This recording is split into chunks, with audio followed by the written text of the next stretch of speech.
Ito, may sinaksak tayong TV dito. Sinire-repair natin. Itong kapasitor, may laman pa to. Nakatanggal na sa saksak. Ito, tanggal na sa outlet. Pero may laman pa. Check natin to. May 322 volts pa. Oh. Ayan, kita nyo.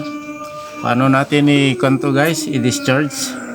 Using sa tester lang. Punta tayo dito sa guys, sa diode mode. Yan, diode mode. Naka-diode mode siya. Discharge natin to. Dito lang, itap lang natin dito guys.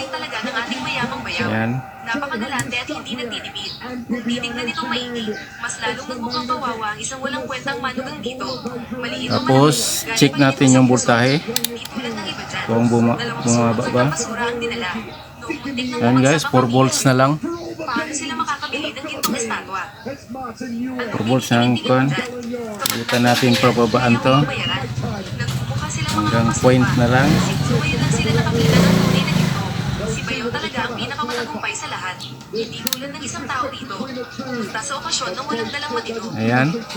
Pwede mo na i-short yan, no? Ang lakas ng loob mong No, ipagmalaki ang hindi gusto na mong dala mo. mag-spark yan. Nakakayari Kasi wala nang voltahe. Ayan, pointo na. Magkakapatid tayong lahat dito. Okay. Ganyan ang pag-discharge ng kan guys. High voltage capacitor. Namamalamos na nga lang. Sa diode mode lang. Sa mga ganitong Araw ng pamilya ngayon. senaryo sa mga TV. Hindi nakalabas yung supply. Okay. May nakuha na kayong idea paano i-discharge gamit yung tester. Okay.